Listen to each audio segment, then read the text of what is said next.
दोस्त मैं Ritesh sir from RK research centre. Atomic structure का एक नेक्स्ट टॉपिक, बहुत इम्पोर्टेंट टॉपिक, इसका नाम है दोस्त क्वांटम नंबर, क्वांटम संख्या। क्वांटम संख्या एक के को एकदम डिटेल में पढ़ेंगे। क्वांटम नंबर, इससे बेस्ट कॉन्सेप्ट आपको कहीं नहीं मिल सकता। दोस्तों सबसे पहले आप देखिए कि क्वांटम संख्या क्या दर्शाता है। आप देखते हो कि जब सूर्य की प्रकाश किरणें आती है, उस सूर्य की प्रकाश किरणें में छोटे छोटे कण होते हैं, ठीक है। उसका भी अगर हम लोग दैनिक लाइफ में यूज करें तो वो भी क्या है, एक क्वांटम संख्या है।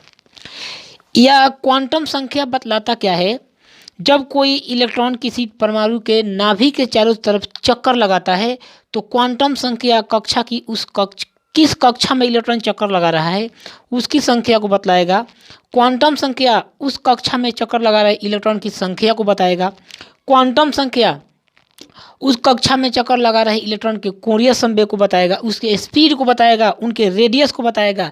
इसका मतलब क्या, क्वांटम संख्या किसी उपकक्षा, कक्षा और कक्षक में इलेक्ट्रॉन के बारे में संपूर्ण जानकारी देता है। इसलिए इसको क्वांटम संख्या को हम लोग नारद भगवान भी बोल सकते हैं। क्यों? क्योंकि इनका काम है सब कुछ पता लगाना और मैसेज बताना कि इसमें इतना संख्या है, ये कर रहा है, इसमें इलेक्ट्रॉन की संख्या इतना है, इसमें इस इलेक्ट्रॉन का स्पीड इतना है। तो व्हाट इज क्वांटम संख्या, व्हाट इज क्वांटम नंबर? तो quantum number is a Narad भगवान, ठीक है। अब दोस्त आता है कि क्वांटम संख्या कितने प्रकार का होता है। फर्स्ट क्वांटम संख्या आता है मेरे दोस्त principal quantum number. Principal quantum number, quantum number इसको बोला जाता है मुख्य क्वांटम संख्या।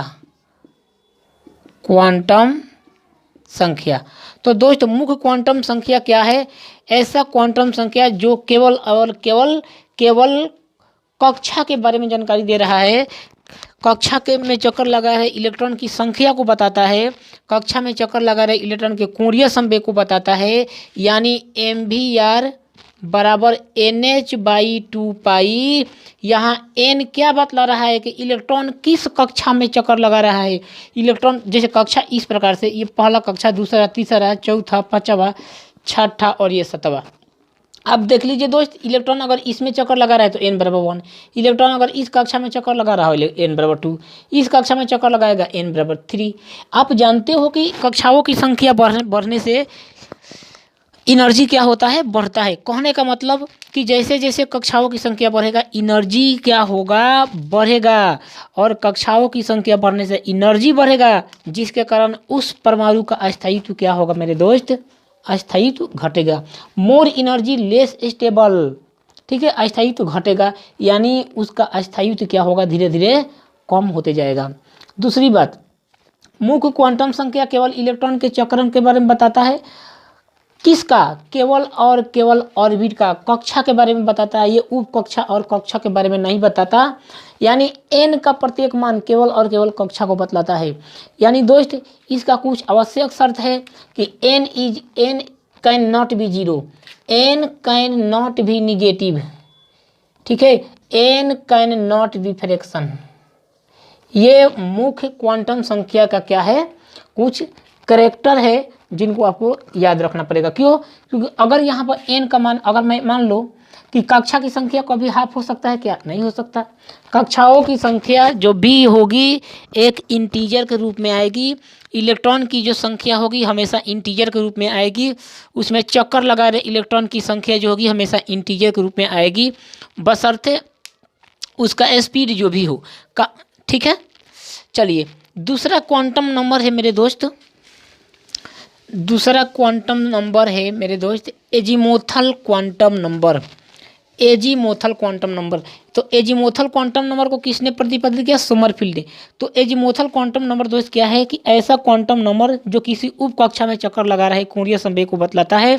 जो उप कक्षा में चक्कर लगा रहा है इलेक्ट्रॉन को बतलाता है, उसके कोणीय संवेग को बतलाता है, उसमें कितने इलेक्ट्रॉन है, किसी उप कक्षा में कितने इलेक्ट्रॉन होते हैं उसके बारे में बतलाता है। तो दोस्त यानी इसको एजीमोथल क्वांटम नंबर को हम लोग एल से किससे एल से डिनोट करते हैं। किससे डिनोट करते हैं? एल से डिनोट करते हैं। आप जानते हो कि एल बराबर जो होता है, एल बराबर 0 से n-1 तक होता है। ठीक है, एल बराबर जो होता है 0 से n-1 तक होता है। जैसे मैं लेता हूँ दोस्त पहले कक्षा, दूसरा कक्षा, तीसरे कक्षा, चौथा कक्षा, mn। तो हम जानते हैं कि उप कक्षा को s, p, d और f से डिनोट करते हैं। तो l बराबर क्या हम जानते हैं कि l बराबर 0 से n-1 तक। तो पहले कक्षा के लिए अगर मैं बात करूं तो पहले कक्षा में l का मान कितने क्या होंगे? तो पहले कक्षा में मैं l की मान देखता हूं। l बराबर l क्या बतलाता है? उसमें उप कक्षा की संख्या को बतलाता है। किसी उप कक्षा में इलेक्ट्रॉन की संख्या को बतलाएगा।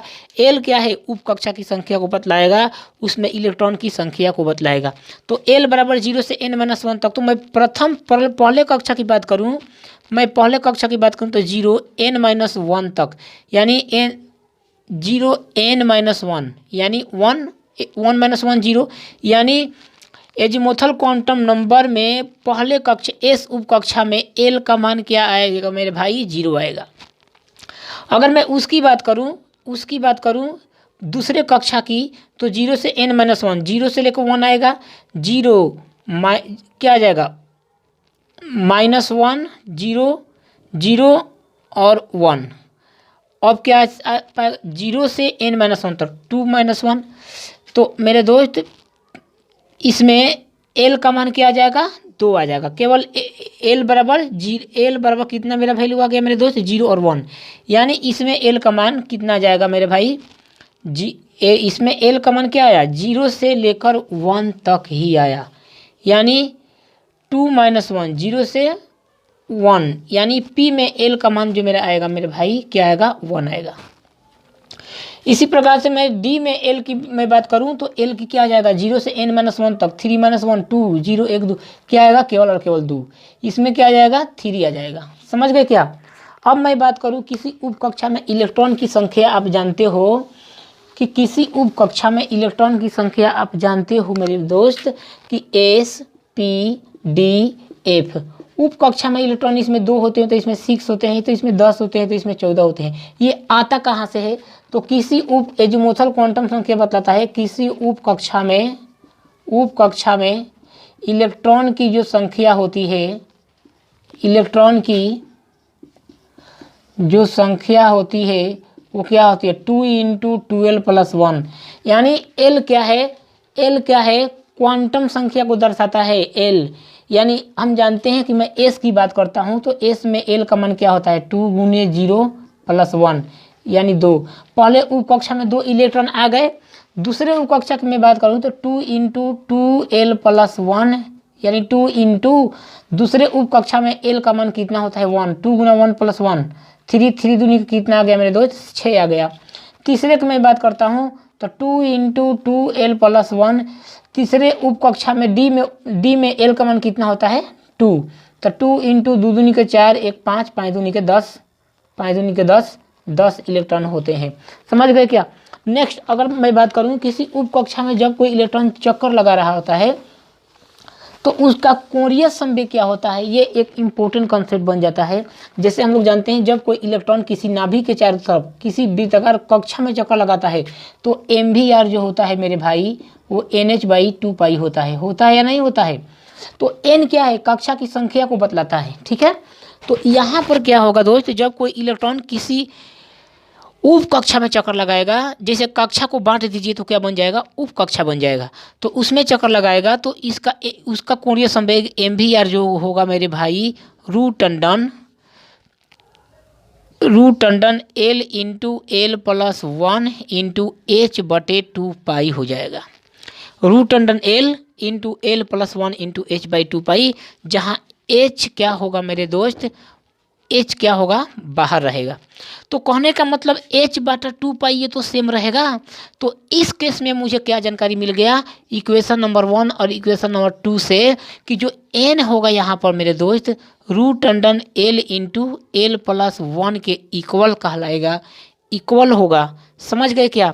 अगर मैं दोनों तरफ से स्क्वायर कर दूं तो एन स्क्वायर जो मेरा इक्वल होगा L into L plus one के इक्वल होगा। तो एजीमुथल क्वांटम नंबर और प्रिंसिपल क्वांटम नंबर में क्या संबंध है, यहाँ से एक बहुत इंटरेस्टिंग फार्मूला निकल कर आएगा मेरे दोस्त। ये तो N square minus L square minus L ये हमेशा जीरो के इक्वल होगा। ठीक है, तो ये क्या हो जाएगा मेरे दोस्त,